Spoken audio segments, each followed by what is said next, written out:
Frères et sœurs, bien-aimés, mesdames, messieurs, en ce midi, je bénis le nom de Dieu. Parce que ce matin, je ballottais entre des sermons.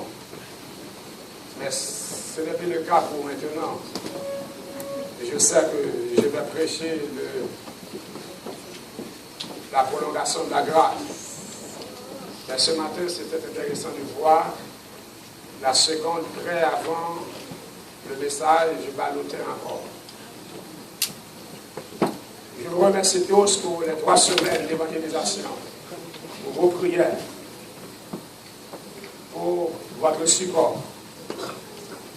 Et ce matin, Dieu a un message pour l'église de Bethesda.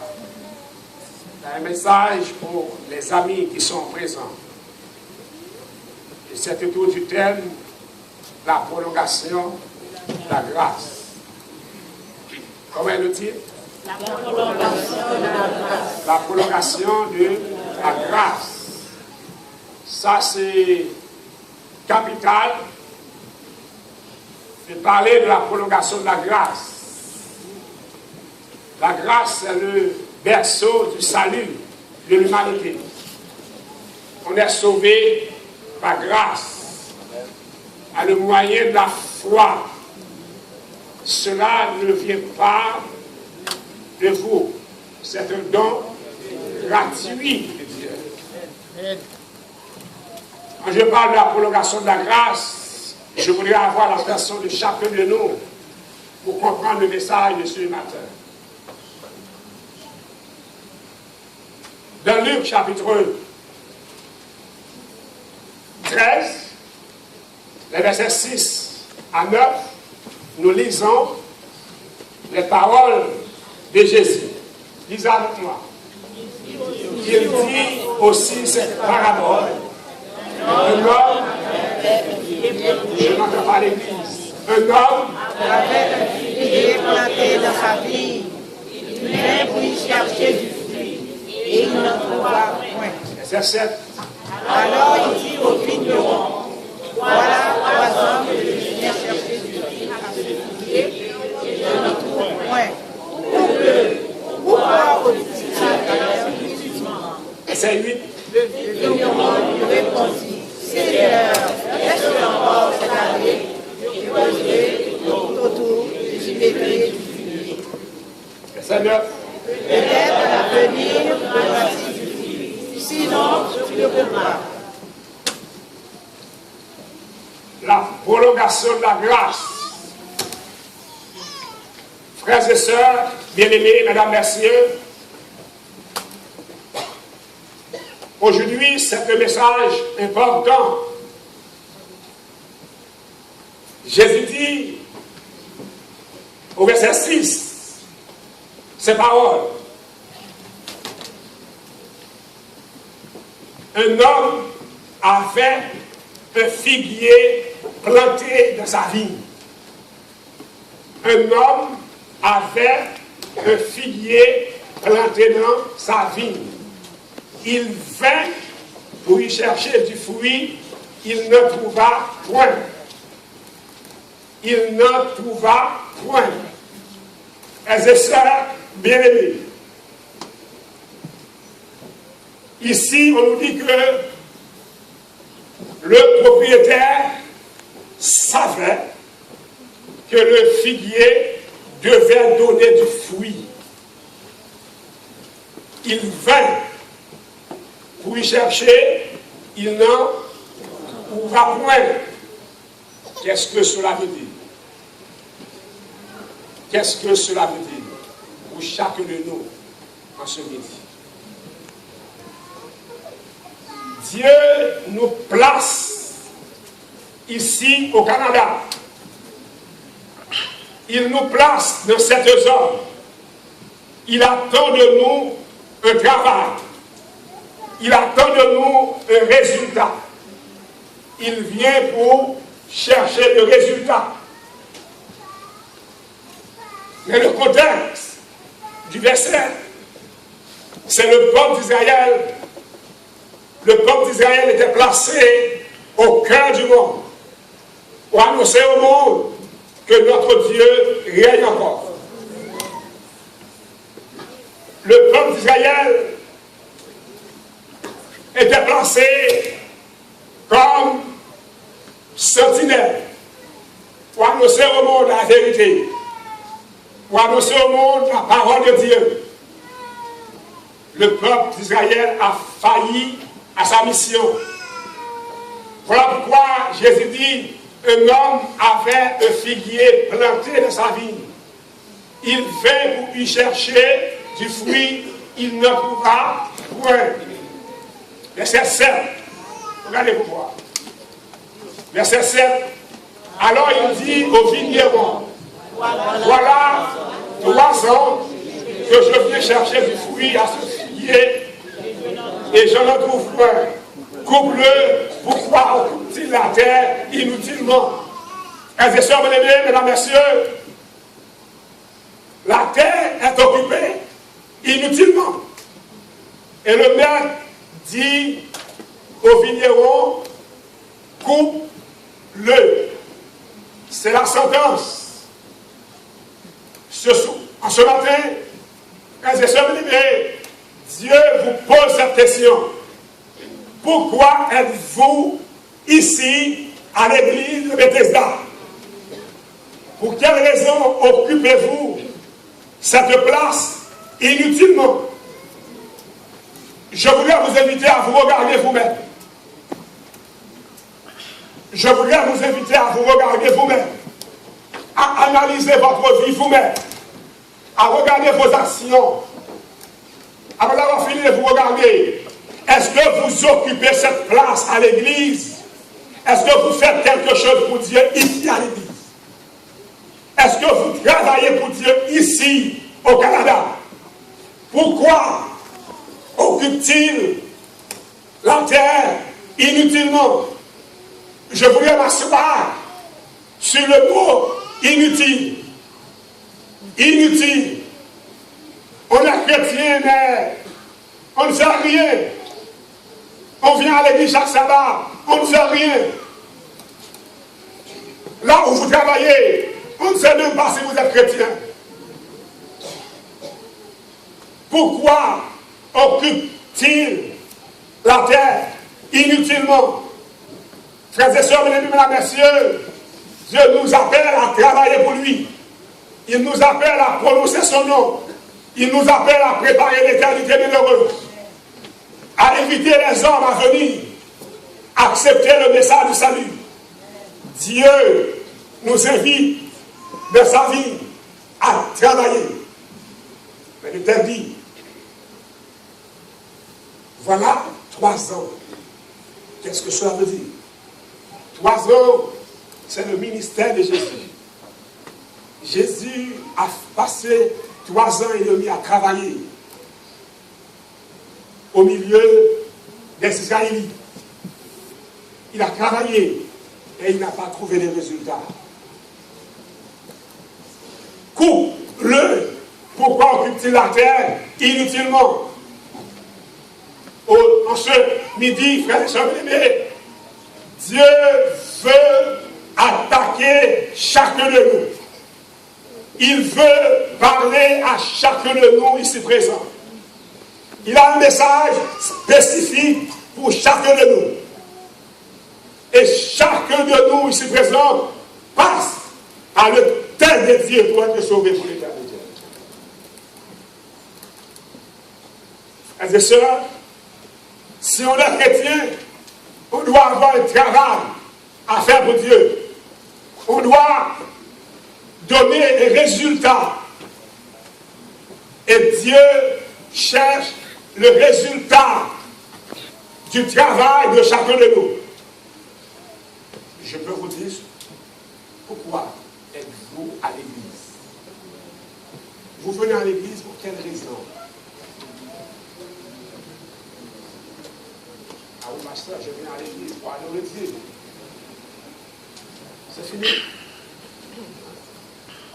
Si vous venez à l'église pour adorer Dieu, simplement, ce n'est pas suffisant. Dieu veut avoir des résultats de la vie de chacun de nous. L'Église, frères et sœurs aimés, c'est un lieu de transformation. Quand on vient à l'Église, Dieu nous transforme. Dieu nous transforme. Et il nous donne le travail à faire. Tandis que nous sommes là, je voudrais vous inviter à vous regarder vous-même. Regardez-vous vous-même. À travers le miroir de votre conscience. Est-ce que vous faites quelque chose réellement à l'Église? Est-ce que vous faites quelque chose vraiment à l'Église? Est-ce que vous avez une mission à l'Église? Avez-vous une mission pour Dieu? Avez-vous une mission à réaliser, à accomplir pour Dieu? Je regarde les jeunes, je regarde Dieu, je regarde. Et nous voyons des hommes, des femmes qui sont à l'Église. Ils sont là. Ils viennent à l'Église. Et ils n'ont rien en tête. Et aujourd'hui, frères et sœurs de l'Église, je voudrais que Dieu intervienne ici à Bethesda pour vous faire comprendre que quand on est chrétien, on a une mission. Et si vous n'accomplissez pas votre mission, la sentence est claire. Coupe-le. Pourquoi occupe-t-il la terre inutilement? Cette sentence est pour les chrétiens. Cette sentence est pour chacun de nous. Vous dites que vous êtes chrétien. Qu'est-ce que vous faites réellement en tant que chrétien? Quel est donc le travail que Dieu vous donne à faire? Est-ce que vous réalisez le travail de Dieu? Est-ce que vous faites ce que Dieu vous donne à faire? Tandis que nous sommes ici présents en tant que responsables d'église. Est-ce que vous répondez réellement à l'appel de Dieu? Le vigneron dit, voilà 3 ans, je viens chercher du fruit à ce figuier et je n'en trouve point. La sentence est claire. Coupe-le. Pourquoi occupe-t-il la terre inutilement? Si je peux vous parler aujourd'hui, en cet instant, tandis que je suis en train de présenter le dernier sermon de la série, est-ce que vous êtes confortable là où vous êtes? Est-ce que vous êtes confortable en tant que chrétien là où vous êtes? Est-ce que vous obéissez à la vérité de Dieu? Est-ce que vous proclamez la vérité de Dieu? Est-ce que vous êtes confortable? Mais vous savez, pasteur, nous sommes au Canada. Le temps est contre nous. Je le dis déjà et je répète, vous voulez être sauvé? Vous voulez être sauvé, frères et sœurs? Vous devez avoir du temps pour être sauvé. Est-ce que vous êtes confortable? Voilà la question de Dieu. Pourquoi vous êtes ici en tant qu'adventiste, en tant que chrétien, inutilement? En tant que chrétien, inutilement. Frères et sœurs, bien-aimés, mesdames, messieurs, Dieu analyse son Église. Dieu passe en revue son Église.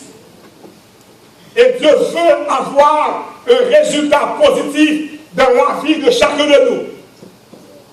Il nous cherche. Il veut nous donner la vie éternelle. Dieu veut nous sauver, frères et sœurs. Mesdames, messieurs, la question capitale, pourquoi occupe-t-il la terre inutilement? Au verset 8, il a dit quelque chose. Le vigneron, lui, vous ne lisez pas, il répondit, Seigneur, laisse-le encore cette année. Je creuserai tout autour et j'y mettrai du fumier. C'est intéressant de voir un dialogue, une discussion entre le propriétaire et le vigneron. Que dit le propriétaire au verset 7? Coupe-le. Pourquoi occupe-t-il la terre inutilement? C'est la sentence. Frères et sœurs, mesdames et messieurs, la présence de chacun de nous ici présent, c'est grâce à l'intervention de Dieu. Nous sommes sommes ici parce que Dieu a planifié notre réparation. Il a planifié une prolongation de la grâce de votre vie. Il vous amène ici pour entendre ce message. Le message de la réparation. Le message de la prise de conscience. Nous étions ici inutilement. Et Dieu nous révèle en ce midi que nous devons réaliser quelque chose pour lui. Nous devons apporter du fruit. Tandis que en ce midi, frères et sœurs, bien-aimés, mesdames, messieurs, il a dit aux vignerons de couper le figuier qui ne donne pas du fruit. Coupe-le, c'est la sentence. La discussion que j'aime, frères et sœurs bien-aimés, le dialogue que j'aime, le vigneron dit au propriétaire non. Amen. Il dit au propriétaire non. Verset 9, regardez pour moi. Verset 8, merci. Le vigneron lui répondit, Seigneur, laisse-le encore 7 années. Non, juste avant, je vais expliquer ça. Laisse-le encore 7 années. Frères et sœurs bien-aimés, la grâce est prolongée. Mais la prolongation de la grâce a une limite. Laisse-le encore 7 années. Nous sommes en présence de l'adjectif démonstratif. 7 années. Ça veut dire 7 années. C'est la précision. La grâce est prolongée. Vous comprenez ce que je dis? La grâce est prolongée. La grâce est prolongée. Mais pour 7 années, vous ne comprenez pas. Frères et sœurs, bien-aimés, mesdames, messieurs, je voudrais attirer votre attention sur la discussion entre le propriétaire et le vigneron. Ça veut dire entre Dieu et Jésus. Jésus, c'est le vigneron. Seul Jésus pouvait intervenir dans ce cas. Quand Dieu dit coupe-le, pourquoi occupe-t-il la terre inutilement? Jésus dit laisse-le encore 7 années. J'ai versé mon sang pour lui. J'ai été à la croix pour lui. Laisse-le encore 7 années. Vous ne comprenez pas. Si vous êtes présent aujourd'hui, c'est parce que Christ veut que vous soyez sauvés. Il cherche votre salut. Il demande à son Père de vous laisser encore 7 années. C'est ce que j'appelle de ma théologie la prolongation de la grâce. La grâce est prolongée. Je devais mourir. Mais Christ demande à son Père de me laisser encore 7 années. Satan voulait me mettre dehors à l'église. Jésus demande à son Père de me garder encore 7 années. Est-ce que vous voulez être sauvés, frères et sœurs? Écoutez le message de la grâce. Dieu veut vous réparer aujourd'hui. Dieu veut nous. La phrase est dit comme ça. Pas vous seulement et moi-même. Dieu veut nous réparer aujourd'hui. Frères et sœurs bien-aimés, tandis que je vous parle, je voudrais vous inviter en cet instant à vous regarder vous-même. Regardez la bêtise de votre vie. Regardez la bêtise de votre vie. Ce que vous faites de mal. Regardez la parole de Dieu piétiner dans votre vie. Regardez vos négligences. Tandis que vous vous regardez à travers le miroir de votre conscience. Le Christ, le Rédempteur du monde, est en train de discuter avec son Dieu, avec son Père pour dire, laisse-le encore cette année. La sentence est prononcée. La sentence est prononcée, jeune homme. La sentence est prononcée, jeune fille. Dieu décide de vous enlever, de vous éliminer Mais le sang qui a été coulé à la croix, le sang qui a été répandu à la croix, exige qu'on nous donne une année de grâce. La prolongation de la grâce. De la prolongation de la grâce. Quelque chose m'intéresse. De la prolongation de la grâce, quelque chose m'intéresse. Et je vous invite à me suivre avec attention. Quand Dieu prolonge sa grâce dans une vie, il travaille cette vie. Il travaille cette vie. Voilà pourquoi le terme dit, je creuserai tout autour. Je creuserai tout autour. Vous comprenez? Creuserai tout autour. Je fais une roue tout autour. Un trou tout autour. Je creuserai. Et après avoir creusé, j'y mettrai du fumier. C'est le travail de cet esprit. À ce niveau, je voulais vous parler maintenant. Est-ce que vous vous connaissez vous-même? Connaissez-vous vous-même? Est-ce que vous connaissez vos faiblesses? Vous devez prendre maintenant un bout de papier pour noter les faiblesses de votre vie. On n'est pas perdu parce qu'on est faible, parce qu'on a des faiblesses. On est perdu parce qu'on ne travaille pas sur les faiblesses. Nous devons travailler sur nos faiblesses. Je peux vous dire quelque chose? Vous êtes courant de jupe. Vous savez que vous ne pouvez pas vous tenir par devant la jupe. Vous devez savoir cette faiblesse et vous devez prier en conséquence. Vous aimez le matériel. Vous aimez l'argent, vous êtes cupide. Vous devez prier en conséquence. Frères et sœurs, mesdames et messieurs, je le dis partout où je passe, Dieu sait que l'homme est un être faible. Dieu sait que nous avons pas mal de faiblesses. Il n'a aucun problème avec nos faiblesses. Mais il veut que nous prenions conscience pour être sauvés.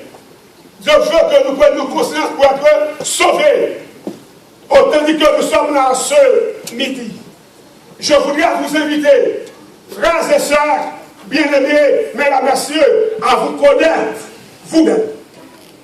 Parfois, vous parlez des autres, vous vous oubliez dans la lutte spirituelle. Vous parlez des autres, vous vous oubliez en tant qu'être faible. Est-ce que vous voulez être sauvé? Amen. Non. La réponse est toujours amen. Ce n'est pas la réponse qui m'intéresse, frères et sœurs bien-aimés. C'est la disposition que vous avez pour lutter pour être sauvé. Le salut, c'est une lutte. Amen. Le salut, c'est une lutte. Dans la lutte, le maître dit, mais il ne fait rien. Coupe-le. Il piétine la parole de Dieu, coupe-le. Il ne travaille pas, coupe-le. Frères et sœurs, je vois les membres d'église de les pays civilisés avec tristesse. Je vous regarde avec tristesse. Je regarde l'église avec tristesse en ce dernier temps. Je pense que vous pensez, avec votre civilisation, vous pouvez conduire Dieu. J'imagine que vous pensez, avec votre technologie, vous pouvez conduire Dieu. Mais ce matin, je vous dis, Dieu cherche en vous la fidélité, la sincérité. Frères et sœurs bien-aimés, le texte dit, coupe-le. Le vigneron répondit, Seigneur, laisse-le encore cette année. Cela veut dire, Dieu veut nous sauver. Il veut transformer notre vie. Il veut vous donner l'espérance de la vie éternelle. Laisse-le encore cette année. Ça, c'est la prolongation de la grâce. Je dois vous dire sincèrement, vous êtes présent en tant que visiteur. Dieu sait que vous l'aimez. Dieu sait que vous l'aimez. Dieu sait que vous voulez être sauvé. Il vous amène ici. Parce qu'il veut vous parler. Mais laissez-moi vous rappeler quelque chose. Le salut est très, très, très difficile.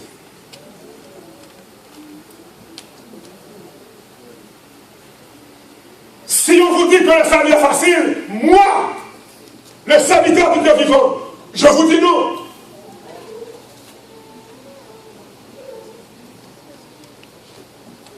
Attention, bien-aimés, si le salut était facile, Christ ne viendrait pas mourir pour nous. La mort de Jésus, le sacrifice de Jésus dit que le salut est très difficile. Vous voulez être sauvé? Vous devez accepter certains sacrifices. Vous devez accepter certains sacrifices. C'est important. Le salut est très, très, très difficile. La discussion continue. Laisse-le encore cette année. J'ai vécu pour le salut de l'humanité. Laisse-le encore cette année. Mes mains ont été percées pour le salut de l'humanité. Laisse-le encore cette année. J'ai souffert pour le salut de l'humanité. Laisse-le encore cette année. J'ai connu la souffrance, la misère, la faim pour le salut de l'humanité. Laisse-le encore cette année. Je ne comprends pas. Mais c'est une année de travail. C'est une année de préparation. Je creuserai tout autour et je mettrai du fumier. Le texte est important. Et je voudrais vous inviter à comprendre. On ne peut pas être sauvé sans le travail. Sans ce travail, on ne peut pas être sauvé. On a besoin de l'intervention de Dieu dans notre vie. Regardez le verset 9 pour voir. C'est intéressant de voir le verset 9. Le verset 9 dit quoi? Le TPC de voir avec moi. Le verset 9 dit quoi? De l'avenir, j'ai l'impression que les morts lisent. Faites-vous vivant pour les écouter. Mais Seigneur, peut-être à l'avenir, donnera-t-il du fruit ciment sur le couple-là. Je voulais attirer votre attention sur cette théologie. C'est important. Le Seigneur dit, je creuserai tout autour. Je mettrai du feu. Je vais travailler dans la vie des frères et sœurs. Je vais travailler dans la vie de l'Église. Je veux intervenir avec puissance dans la vie des faibles. Je viens pour transformer leur vie. Je viens accomplir une mission dans leur vie. Je veux qu'ils soient sauvés. Je vais creuser tout autour. Je vais travailler. Mais le texte dit quelque chose de grande importance. Peut-être. Vous ne comprenez pas le texte. Peut-être. Mais non, je voulais m'asseoir sur peut-être. Ça veut dire qu'il n'y a pas de certitude. Nous sommes en présence d'une incertitude. L'Esprit de Dieu va venir de votre vie pour travailler. Et il dit peut-être à l'avenir. Nous sommes ensemble? Donnera-t-il du fruit à ceux qui disent, frères et sœurs bien-aimés, écoutez. Quelle que soit votre position à l'Église, si vous ne donnez pas du fruit, vous serez coupés par le vigneron. Peut-être à l'avenir, donnera-t-il du sinon. Allez. Tu le couperas. Le verbe couper ici est à quel temps? Tu le couperas, frères et sœurs bien-aimés. À partir d'aujourd'hui, nous sommes responsables de notre futur. comprenez pas. C'est intéressant de voir. Le vigneron discute. Jésus discute pour notre présent. Il sait que nous ne pouvons pas influencer notre présent. C'est le marché conclu, c'est déjà fait. Ce que je fais maintenant, c'est le marché conclu. Mais si je veux devenir meilleur théologien de 2 ans, je dois reprendre le travail intellectuel, le travail théologique. Et après 2 ans, je deviendrai meilleur théologien. Mais aujourd'hui, ça fait. Jésus sait que nous ne pouvons pas influencer notre présent. Il intervient pour nous. Il dit à son Dieu de nous donner, de nous faire grâce, de prolonger sa grâce dans notre vie. Frères et sœurs bien-aimés, les bêtises de votre vie, sont couvertes par la grâce de Dieu aujourd'hui. Nous disons Amen. Nous disons Amen, frères et sœurs. Nous devons remercier Dieu parce qu'il couvre aujourd'hui les bêtises de notre vie. Mais cependant, il nous donne la responsabilité de l'avenir. Amen. Il nous donne quoi? La responsabilité de l'avenir. Je parle au président des jeunes. Je ne sais pas quelle a été votre vie hier. Pourquoi êtes-vous ici aujourd'hui? Je peux ne pas pouvoir expliquer. Mais je sais que Christ vous fait grâce aujourd'hui. Il transforme votre vie aujourd'hui. Et il vous donne la responsabilité de l'avenir. Vous devez vivre dans le respect de sa parole. Vous devez vivre dans la sainteté. Vous devez obéir aux injonctions de Dieu, aux injonctions divines. Parce que demain, c'est sur votre responsabilité. Frères et sœurs, bien-aimés, mesdames, messieurs, Christ revient bientôt. Vous êtes d'accord avec moi? Christ revient bientôt. C'est un message que tout le monde aime. La réponse a toujours Amen. Ce qui signifie, je veux que ça passe ici.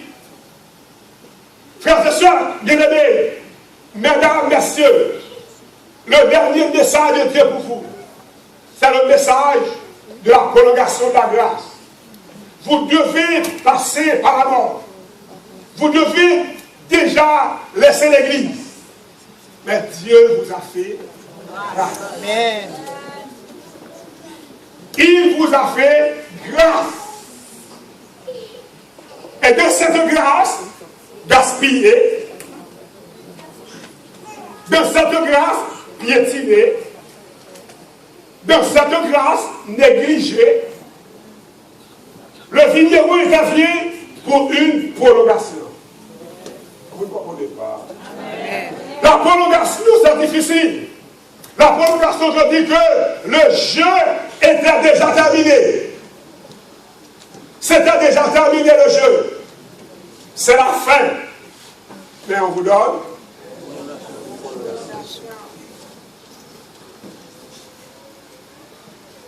Aujourd'hui, jeune homme, jeune fille, dirige l'église.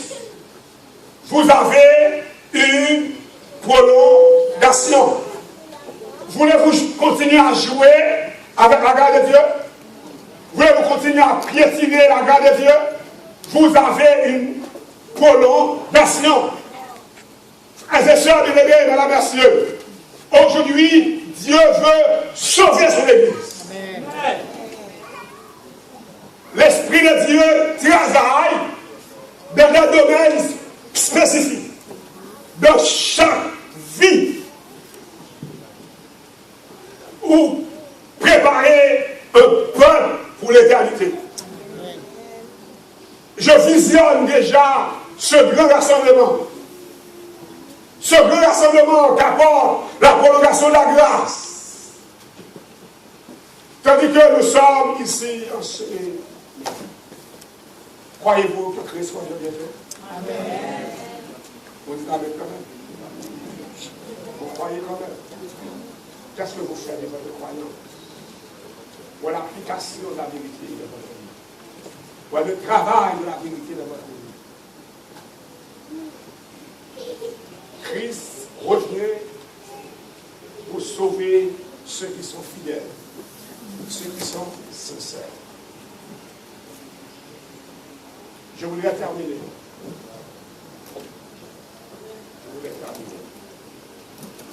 Nous allons faire deux choses en ce moment. Avant de terminer, nous allons faire deux choses. Je voudrais vous inviter à vous regarder à fond, à analyser votre vie avec précision. Regardez-vous à l'intérieur, de l'intérieur.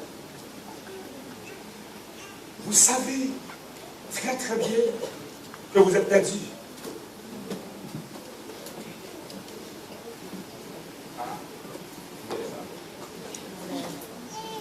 Si réellement vous êtes chrétien, si réellement vous voulez être sauvé, vous devez savoir quand vous êtes perdu. Amen. Si nous sommes chrétiens, si nous connaissons la vérité, nous devons savoir quand ça ne marche pas. C'est clair.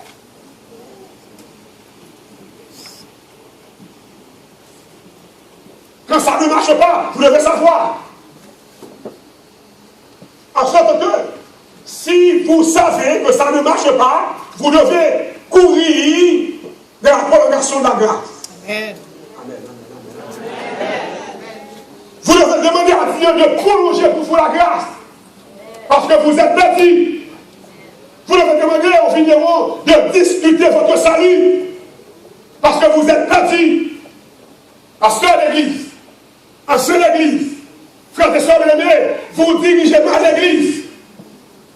Parce que vous dirigez l'église en dehors de la spiritualité. Vous dirigez l'église parce que vous êtes intellectuel. L'église est une entité spirituelle. Amen. Les intellectuels ne peuvent pas diriger l'église. On a besoin de la connaissance pour l'église. Mais l'église est dirigée par la spiritualité, Amen. Par la prière, la consécration. Frères et sœurs bien-aimés, c'est le temps de la prolongation de la grâce. Je dis aux dirigeants d'église, partout où je passe, je dirige mon église, je dirige l'église de l'Haïti, mais je dis aux dirigeants, ce que vous avez comme connaissance ne peut pas diriger l'église. L'église est une entité spirituelle. Est-ce que vous comprenez ce que je dis? Vous devez vous débrouiller aujourd'hui pour rechercher la spiritualité. Dieu veut vous donner une prolongation. Vous pratiquez ça fait longtemps. Le mal, la fornication, l'adultère, la cupidité, que sais-je encore? Dieu veut prolonger sa grâce. Amen. Il veut prolonger sa grâce dans votre vie. Il veut vous donner une nouvelle chance. Il veut vous sauver en dépit de tout. Amen. Ça, c'est ce que moi j'appelle l'amour malgré tout. Vous piétinez sa parole, il vous aime. Vous négligez son travail, il vous aime. J'adore le travail des techniciens. Ils sont toujours ponctuels. Ils sont toujours là.